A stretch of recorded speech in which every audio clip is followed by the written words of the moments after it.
And startup founders ultimately struggle with the same things that every single student of mine struggles with and that I struggle with myself. And that's, how do I take the ideal picture of how I'd like to live and now integrate that into my day-to-day life? And how do I manage myself in a way that creates a life that's not bottom up, driven by the most urgent priorities, but create a life that actually reflects top down what I believe in and what I want to see. And that's ultimately the challenge that every student faces when they come onto a campus coming post yeshiva on a JLIC campus. Is they've had this amazing experience in yeshiva. They feel incredibly fired up. They have this ideal picture of how they'd like their life to look and like to play out from a spiritual perspective. And what they find, and what I found myself, is that it's actually very hard to translate that exactly into a college life. I said, Rosh Hashanah, I'm really struggling. I'm not sure what to do. What does Hashem want from me? And what he said to me is, Uri, you have the ratzon to be the best chayal you can be. You are in the army of Hashem. You need to be the best soldier that you can be. And you need to change how you think about making Torah keva. You shouldn't be thinking about how much Torah you're learning, but about what Torah you're learning and how that's seeping into your life and affecting who you are. Shalom Aleichem, and welcome to Start Tank. Start Tank is a podcast about the challenges and opportunities of being a Ben Torah in the workforce. This week, I wanted to share an episode of a podcast which I love listening to, called Torat JLIC. The Torah that is being taught at JLIC in general, and on the podcast in particular, is very attuned to the complexity and reality of life in our modern world. This episode features my friend, Rav Uri Lorkis, who just finished a few years as a JLIC rabbi in Michigan, and he's also a startup coach. I hope you enjoy. Hi, I'm Don Cantor, former co-director of JLIC at Johns Hopkins University and current director at the Richmond Jewish Learning Experience in Richmond, Virginia. And I'm Alex Ozar, co-director of JLIC at Yale University, and this is the Torat JLIC podcast. JLIC supports thousands of young Jews in their college years and beyond, providing them with the nourishment they need to sustain an upward trajectory of Jewish commitment and growth as they enter the broader world. And the animating engine of that effort, that has always been and will always be Talmud Torah, high-level, richly meaningful, thoughtfully creative Torah learning, ambitiously attuned to the realities of where our students are. On the Torat JLIC podcast, we hope to share some of that Torah with you. Thanks for listening. Today, we have Rav Uri Lorkis with us. Rav Uri was born, he grew up in Oak Park, Michigan. He went to Yeshiva Oraita. He served in the IDF as a paratrooper, and he and his wife have the privilege and distinction of being the founding JLIC couple at the University of Michigan. Rav Uri is also a coach for early stage startup or something like that. Maybe I should have added an S after startup, but he can correct me later. Also, I had the privilege of actually visiting his community a couple of years ago, University of Michigan, and it was really, really wonderful, and I had a great time. But one thing that was a little strange was that I came in February, it was 16 degrees outside, and Rav Uri made me walk with him to 7-Eleven to get Slurpees. So Rav Uri, what is with you and Slurpees in the middle of the winter? Oh my gosh, I have two thoughts on this. One is, I can't believe you guys say that every time. I could have sworn it was recorded because you are so good and you have the same tone. I can't believe it. The timing, the tone, you guys are built for this. So I just got to get that out there. That's number one. You're such a good coach, Uri. That's not what coaching is, but okay. All right, we should talk about that. I appreciate the plug. I appreciate the plug. Yeah, I've always had, so my older brother, he's 10 years older than me. So when you have an older brother that's 10 years older than you, you tend to take a lot, whether you like it or not, from them. And as you go through your life, you filter out, which paradigms you want to continue taking with you and which ones you're ready to leave behind. But the best thing I ever got from my brother was love for Slurpees. He would get a Slurpee in any weather. And when I was a kid, we would go out and get those extremely unhealthy, to the point of, I don't know how they sell them, like full gallon Slurpee cups.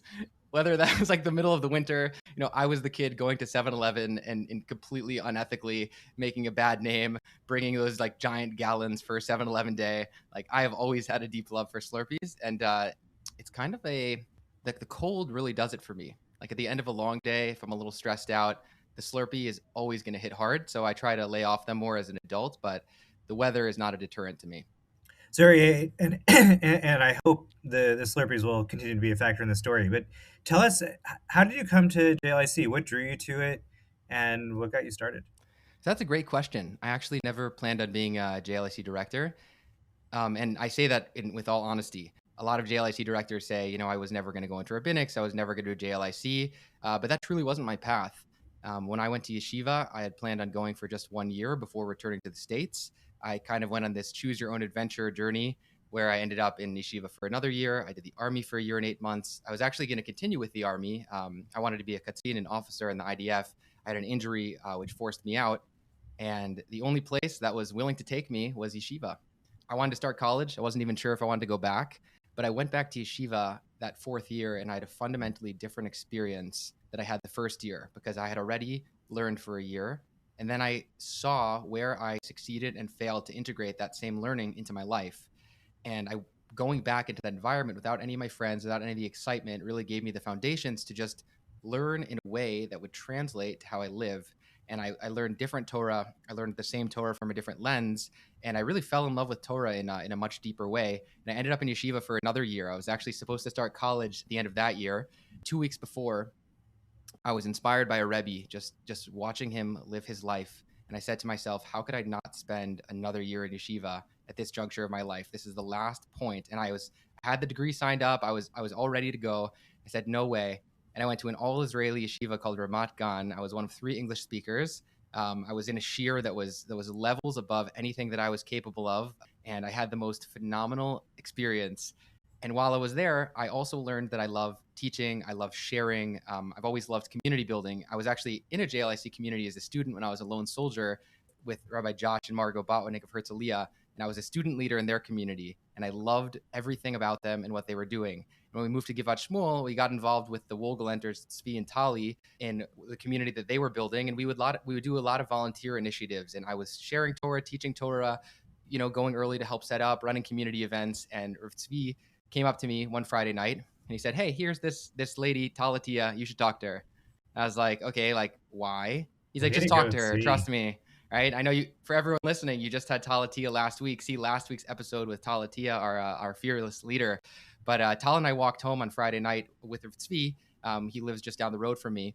And we started talking about JLIC. And, I said like, okay, like that's like a really cute idea. Like, I like that. Maybe in like a couple of years, maybe it's something that I would do. It wasn't really a serious thought. It was very locked in on my next step as academic. I'm going on a 7-year PhD path in organizational psychology. I'm not even thinking about this kind of work. And I got excited about it. I said, like, why don't we just talk again? And we ended up talking again. Tal came to our apartment on Motzei Shabbat with me and Abby. We had the most amazing conversation. She's probably there for like 2 hours, just connected. And we were really sold on this idea, like, what if we did JLIC? It would be the craziest thing in the world, but let's let it sit. Like, let bachelor's first, take a couple of years. We're not rushing to anything. We're not sure if this is right for us. Let's just let it sit. 2 weeks later, our Rabbi Tzvi Wohlgelenter called us and he said, we want you to be the assistant couple in Givat Shmuel. And our immediate reaction was absolutely not. Like, you have the wrong person. And he said to me, and I still remember this, he said, every good rabbi doesn't want to be a rabbi. And I said to him, yeah, but that's when we're talking about a rabbi who like doesn't really believe in themselves or has some sort of fear about being a rabbi, but actually like wants to be a rabbi. I was like, I actually don't want to be a rabbi. Like, you have got the wrong person. And he's like, you should think about it. And I said, okay, but I'm not going to think about it. Like, but I couldn't sleep at night. I couldn't sleep at night for a couple of weeks. Just this idea of how amazing would it be to be a part of a JLIC community. And I decided to change the trajectory of my career and of my life and do JLIC alongside with what I was currently doing. I actually started as possibly the youngest JLIC director, starting Bar Ilan as a student while being the assistant couple to the Wohlgelenters at Bar Ilan. And what we were expecting at the time was this is going to be a 2-year gig, something that we do, nice community building. We didn't expect to fall in love with it, and we never expected to be in Michigan. But at the end of the year, it kind of came through the grapevine. We were talking to Rabbi Ross, executive director of JLIC, about the campus at Michigan. And now I'm from Michigan. So I have so much family. My grandfather went to U of M. He actually dropped out after 1 year, started a business. But like, he went here. He was in the same frats, that like fraternities that a lot of students that I connect with are in. Michigan was a big part of his life. Like, I grew up watching Michigan football games. My cousins went to Michigan. I had all my friends from high school went to Michigan. And one of their greatest struggles while they were here was that they didn't have a JLIC director. They had a strong community of people who wanted to learn, people who wanted to daven. They didn't have that infrastructure and that family support, that backbone who could just tie it all together and help them. And JLIC was actually prepared to open a campus at Michigan. And for the first time in 4 years, they had the capacity to do it. And they didn't have a person. and it was already July. I think it was July at the time. And Rabbi Ross said to us, almost jokingly, like, oh, you're from Michigan. You guys should go to Michigan. And the same thing happened. He said, absolutely not. Ha ha ha. So funny. Couldn't sleep for a week. Said to ourselves, what if we just picked up our lives, went to Michigan, and we're the JLIC couple. I was learning for smicha at the time, more of a personal pursuit than seeing it as a rabbinic step. But we just had this amazing idea. What if we just take 2 or 3 years and we go be the first be the first JLIC couple at the University of Michigan, get to do something incredible, both in terms of giving to the Jewish community and in terms of receiving from ourselves, which we found has been so true. And it was a little bit more of an unconventional path to get to JLIC than most people, but it's been the best thing to ever happen to us. I've had the most phenomenal 3 years at Michigan, and we're actually just wrapping up now and going back to Israel next year. But sorry I riffed for a little bit, but that is my unconventional JLIC story. It was such an extraordinary story, and let's just point out, in addition to what it says about you and Abby, extraordinary JLIC success story on so many levels. We pulled you in and wouldn't let you go, and that's the best way for these things to work. Uri, I wanted to pick up on one note you put out there, which is at least at that early stage, you were saying, look, it's not just that, like, I am a rabbi who wants to be a rabbi who's just feeling a little humble right now. Like, this is just not me at all. And, like, you've got the wrong guy. And I'd love to hear, because from what I can see, it's clear you have, in fact, been incredibly successful. And I'd love to know, like, what that continues or hasn't continued to mean to you in your own life and doing this work, and what it's felt like bringing that state of being into your work with your students. Alex, I love the question. That's what I'm here for. That's the whole thing. It is what you're here for. And you guys are great at this. But it's interesting that you say that because, for the first person who thought I should be a rabbi was my mom. My mom always used to say to me, there was this rabbi who came to our community once. He was very young and energetic, and he really reminds me of you. Like, I was involved in Jewish nonprofit work from a young age. I was, VP of NCSY, and I was student president of Yachad, and I did Bnei Akiva Sniff, which means that really the girls I work with deserved all the credit. They did Bnei Akiva Sniff. I showed up and didn't really do anything, but it was a great experience. Funny today is some of those kids who were in that Bnei Akiva Sniff, actually, when they were in 4th grade, actually just came to visit U of M. It was a very full circle experience. But my mom always thought I should be a rabbi. And when I stepped into yeshiva, Rabbi David Aaron, Rosh Yeshiva of Oraita, one day he just called me into his office and he said, Uri, you should really be a rabbi. And I was like, no, that's really not me. But I'll tell you why I think that they thought that. And I'll tell you why I think that they're right.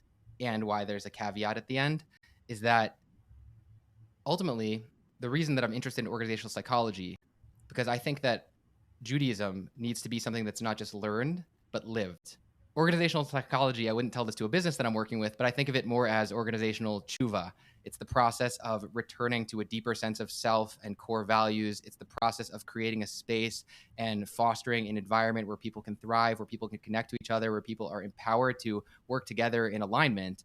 And that's also the process of, as Rav Kook says, tshuva is 1% growth. It's the constantly 1% growth towards something. And what is that something? It's returning to yourself. It's not creating something external to yourself. And I think that ultimately that's what Torah is.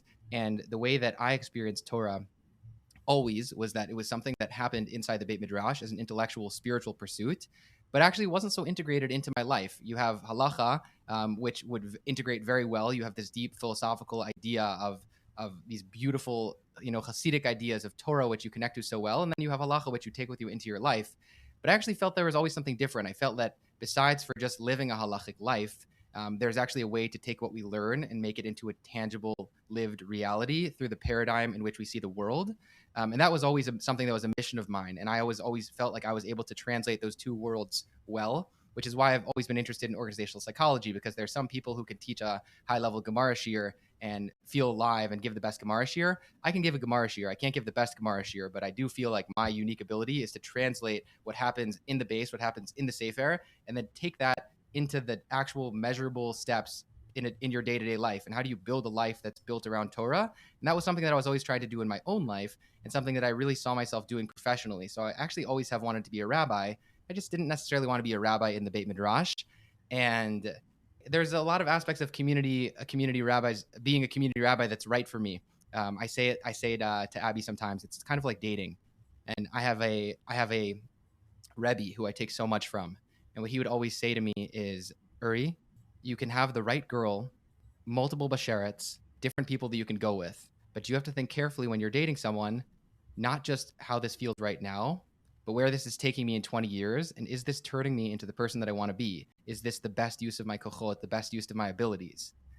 And he would say that you can date someone who you have this amazing relationship and it's bringing out these beautiful parts of you, but there's something there that it's not fully it. And you should be careful to look for that. Understanding, obviously you could have an amazing relationship, understanding not just what the relationship is right now, but where it's taking you. And I feel very much that way about rabbinic work.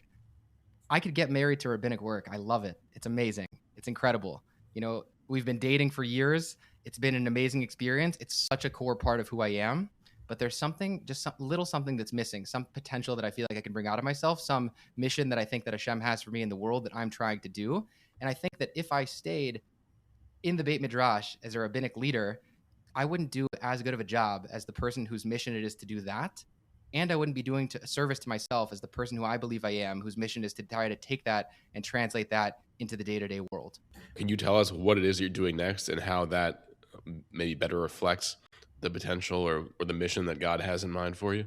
First of all, it's funny to say because no one ever truly knows the mission that God has for them. And I actually think that the biggest mistake that people make, including myself, is thinking that this is it, right? Like as you get older, there's this amazing line in the book, as we get older, we just discover that we were less wrong, but we don't usually get more right. So I'm very open to my mission being different in the world, but where I feel my energy is most drawn to right now and where I feel like I can actually be most effective is I look at Israeli startup companies and founders, and I see a lot of Olim who enter these companies and struggle. They struggle because the army mentality, the Rosh Lakir, the head to the wall attitude of building an Israeli startup works really well in the army, but it doesn't actually work well in motivating people and communicating trust and being able to delegate to your team and building healthy relationships. And startup founders ultimately struggle with the same things that every single student of mine struggles with and that I struggle with myself. And that's, how do I take the ideal picture of how I'd like to live and now integrate that into my day-to-day life? And how do I manage myself in a way that creates a life that's not bottom up, driven by the most urgent priorities, driven by any sort of desire for status or worth, but create a life that actually reflects top down what I believe in and what I want to see. And that's ultimately the challenge that every student faces when they come onto a campus, coming post yeshiva on a JLIC campus, is they've had this amazing experience in yeshiva. They've been learning for a year, some of them 2 years. They feel incredibly fired up. They have this ideal picture of how they'd like their life to look and like to play out from a spiritual perspective. And what they find, and what I found myself, is that it's actually very hard to translate that exactly into a college life. Learning in yeshiva and being in college are completely different. And if you don't know how to actually take that skill set, those ideals, and make them into reality, you struggle a lot. And I've loved working with college students as they seek support and look for guidance on how they themselves can live lives that are aligned with their values and continue to stay connected to Torah and continue to grow, because it's a genuine want that I see so much on campus. I don't seek people out and tell them, hey, I think you should learn. You have people who are sitting here struggling and saying, I love to learn. And I had such an amazing experience in yeshiva, and I'm struggling because I don't have time. And what does it mean to live a Torah life outside of yeshiva? In the same sense, what I help founders with is very similar. We build a company that has foundations and a personal life that creates the emotional, spiritual, psychological side of running a business, the mental fortitude, the top-down thinking, the values, the leading of your own life and being effective instead of being affected. And I think that's a big one for JLIC students too. As you walk onto a college campus, it's very easy to be an affected person. There is so much happening on a college campus that can draw your energy and attention, and it's very hard to stay in control of the life you want to lead. There's a massive amount of peer pressure, both from the Jewish community and the non-Jewish community. There's so many different opinions, and it's a little bit of a blitz. And while there's a beautiful thing in understanding the nuance and self-discovery, it's very important that while you take those steps, it's a top-down process that you're making decisions and not just being pulled by what's happening to you. And ultimately, what I try to communicate to my students is that you need to be effective people and effective Jews. And effective means that you're making top-down decisions about how you live your life, and you're in control of where you're going. And what I do with founders is very similar. It's, you start a company, there's a massive blitz of priorities, a need to rapidly upskill in communication and self-management and time management. There's so many urgent fears, lack of belief in yourself, and you're really just trying to get this thing off the ground. And what you need to do is stay effective. You need to stay effective and not affected, because the second you're affected is the second that somebody else decides what your life looks like. And when you're effective is when I think you can actually integrate what you want to see into what you experience. Can you tell us more a little bit about how you help your students, or how you think that a Torah Jew can be more of an effective Torah Jew? Yeah, absolutely. So I'll tell you guys a story. I was thinking about this before we came on, is when I was, I suppose, my student's age, 21 in the Army, I was struggling with a question. On one hand, I wanted to be an officer. I wanted to be a katzid. I wanted to be the best soldier that I could possibly be. On the other hand, I wanted to be a Torah Jew. Coming out of the Beit Midrash, you know, you hear, Asay Torat Keva, like make your Torah Keva. You always have to be learning. And a lot of my friends were spending so much time learning in the Army that I thought, and maybe wrongly, that they weren't effective soldiers that they could have been. And that was a struggle that I grappled with myself. I said, where does my priorities lie? I'm in the Army. I want to be a Talmid Chacham, but I also want to be a Katzin. What does Hashem want from me? And I called my Rebbe at the time, Rabbi Avner Sheshar. If you haven't heard of him, he is the most amazing, wonderful, sweet person. And you probably haven't heard of him because he's also one of the most humble human beings I've ever met, unless you're in his shir room. It's funny, in the Beit Midrash in Kotel, I believe he was actually asked to be the Rosh Yeshiva once, the story goes. But he prefers sitting in his quiet corner with a big, beautiful smile on his face and just supporting students and being there with them. And he is a fountain of wisdom and truth. And he looks into your eyes and you just start crying because he's looking at you. And it's amazing to talk to somebody who looks at you. Not many people are really looking at you when they look at you. And Rav Sheshar looks at you. And he quickly became my Rebbe. He used to give a shir on Rav Kook. And I didn't even understand Hebrew at the time. I was learning Hebrew. But I would sit in his shir every morning from 9 to 9:30, and I would bawl my eyes out. And maybe it was because I was youthful, idealistic, and in a process of being lost and finding myself. But I truly think that the Torah he shared and the way he shared it was so genuine and authentic. It communicated beyond words. I've never, ever spoken to someone with so much conviction in my entire life. And there's different ways to share Torah. There's passivity in the sense that, like, hey, I'm sharing this. Do you want it? There's aggression, which is like, hey, you must have this. And then there's conviction, where I truly believe in something myself and I'm going to share it because I feel like it needs to be shared. And it's not about me. I'm sharing this because I feel like it needs to be shared. And that was the way Rav Sheshar shared Torah. And it just spoke to my soul in a way that no Torah ever has before. But then you'd walk into his shir room. He'd come right to your face and he'd ask you if you understood Tosfos. If you didn't understand Tosfos, you would throw your desk across the room. And I'm not exaggerating. And he's probably like in his late 70s and his early 80s, but he was so passionate about getting to the truth of Torah and uplifting you while he did it. I've never met someone who could be so gentle with you and so firm at the same time. And that was a little bit of a tangent. I was just thinking about him. He's the most amazing human being, and I think we should all aspire to be like him. But I called him up and I said, Rav Sheshar, I'm really struggling. And I didn't say it like that. I said it in really broken Hebrew that made me sound like the silly, smiling American that I was at the time. I said, Rav Sheshar, I'm really struggling. I'm not sure what to do. What does Hashem want from me? And what he said to me is, Uri, you have the ratzon to be the best chayal you can be. You are in the army of Hashem. You need to be the best soldier that you can be. And you need to change how you think about making Torah keva. And this is an insight that I heard originally from him. I've seen bits of it in the Sfas Emes. I've seen a lot of it through the writing of Rav Kook. But this is a Torah from Rav Avner Sheshar. And what he said to me is that you shouldn't be thinking about how much Torah you're learning, but about what Torah you're learning and how that's seeping into your life and affecting who you are. So right now, your job is to be the best commander that you can be. I was in course Mefakdim at the time. I was in commander's course. You know, I really wanted to graduate at the top of my class to get new trainees. It was a dream of mine. And I felt like if I took my foot off the gas, then I wasn't going to be able to accomplish that. And he said, that is your goal. That is what Am Yisrael needs of you right now. You need to do that. But that doesn't mean you can forget the Torah that you're learning. You just have to change the way that you approach it. Instead of thinking about Torah as something that I do as a morning seder every day, take 5 minutes, take 10 minutes. Learn something that you love that actually translates into who you are. And then live your life, seeing your life through the lens and the paradigm of Torah. Live a Torah lived life. And he said to me, you will get back to the base. And I know that about, and he was right. And I thought he was wrong.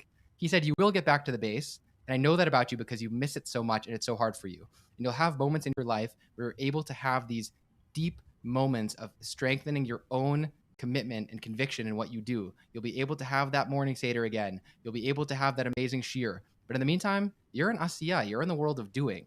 And you need to do. And that doing should be shaped by the Torah that you learn. It shouldn't be separated from it. And that was an insight which changed my life because it changed the way that I live, that I learned Torah. You know, I shifted. I used to learn in my own seder I used to learn a lot of Gemara and nothing else. And I still like to learn Gemara in my own Seder. But what I realized is that there's actually parts of Torah that directly communicate in a more emotional way that seeps from al levavecha to bil levavecha, on your heart to in your heart, that actually affect how I see the world. And I picked up a lot of different books on Rav Kook, on Rabbi Nachman, on all these different Hasidic books that at one point I was like, oh, these are fluffy, they're not intellectual, they're not making me be a Talmud Chacham. And I realized that they're making me live a Torah life. And that was a massive shift for me. And what I communicate to my students ultimately when they come to campus, a lot of them are in 0 to 100 thinking. So 0 to 100 thinking means I'm in yeshiva and I was 100. So now I'm in college and I'm in 0 in terms of learning. So I have to continue that 100. And that's just not a way to live, because every student who has been in a secular college, and you can debate, is that the right decision? Is that the wrong decision? I think that there's a lot of value to gain from being in a secular college. I think there's a lot of value to gain for being in YU. But every student who is in a secular college who tries to be in yeshiva has very much struggled and failed, because there's a fundamental incongruence between the life that you're leading and the life that you want to live. And when you try to do that, I've noted in the last couple of years, I've noticed is that the people who try to go 0 to 100 usually burn out and fail. And what they end up saying is that the yeshiva experience wasn't real. The Torah that I learned wasn't really it. My rabbeim weren't really it. And, my experience in college is real life. And now I'm mature and I see things differently. And I think they're completely wrong. I think that they touched something real. The way I see it is like this. You were in an ocean. It was a real ocean. You were on a lifeboat. That lifeboat is full of air. You got to ride the ocean, but you were on a lifeboat. When you come to college, the lifeboat pops.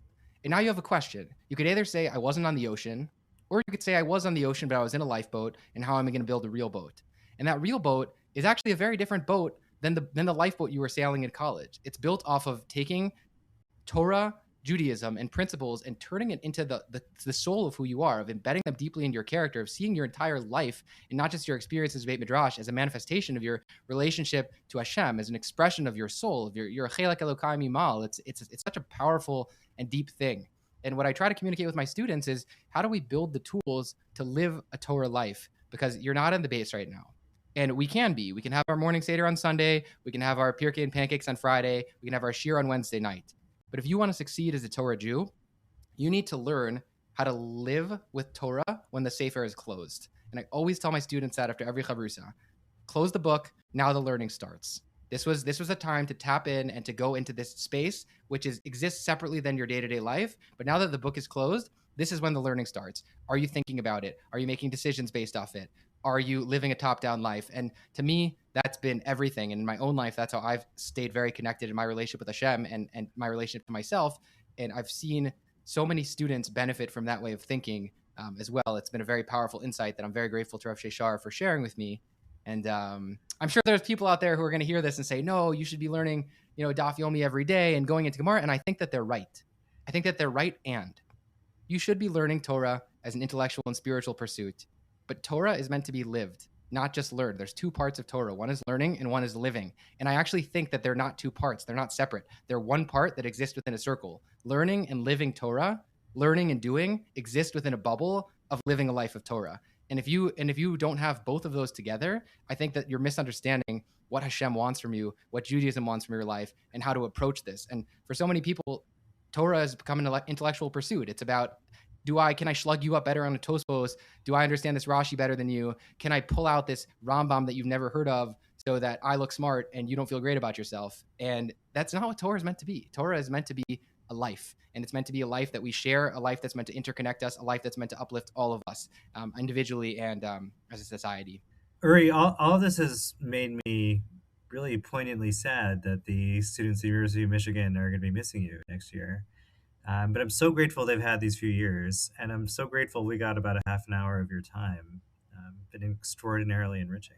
This is an amazing platform, what you guys are doing for Am Yisrael. There's so many incredible, if there's one experience that I've gotten from JLIC that's been enriching to me, it's been the other directors. I started, I think I was the youngest director. I was the youngest director at the time, and all I had, I'm a sponge and I absorb, and everybody's taught me something different. Alex Ozar, Don Cantor have just been beacons of light for anything that we do at Michigan. And it's amazing that you're highlighting that so many people can see it. So thank you guys. Thank you so much, Uri. And Hatzlacha with everything going forward. We are sure you'll stay a part of the family. Amen. Don't be a stranger. I'm not going to be a stranger. And I'm telling you, you'll catch me. If you let me one more thought, at the JLIC conference, I had this wild experience with with a JLIC director who have never been so connected with, but somebody I've always looked up to. And I'm not going to say his name in case it's embarrassing for him. But he asked me what I'm doing next year. And I said, I told him what I'm doing. I said, I've been coaching with startup founders and I'm on a little bit of a different trajectory. He said, oh, really? I'm so surprised that you're not staying in rabbinics. And I said, yeah. He's like, but you're at least going to give a shear, right? I said, no. I said, probably not. He said, you have to commit right now that you're going to give a shear. And I said, who is this guy? Like, he doesn't know me, but I've been the same, not being able to sleep at night. I haven't been able to sleep at night thinking that, I'm going to give a shear. And I'm actually really excited. It's been amazing to be a part of JLIC and be my official role capacity sharing Torah. But in the same way that we've spoken about with Torah being, your authentic truth and really needing to share, I'm actually really excited to continue to share Torah outside the framework of JLIC. And I think that there's a very high chance that if you show up to a random WeWork in Tel Aviv next year, we'll be doing a lunch and learn on my budget to anybody who wants to come. No organization, just Torah, living Torah, and trying my best to share what I've picked up. Amazing. That's amazing. Thank you so much, Uri. Thank you, guys.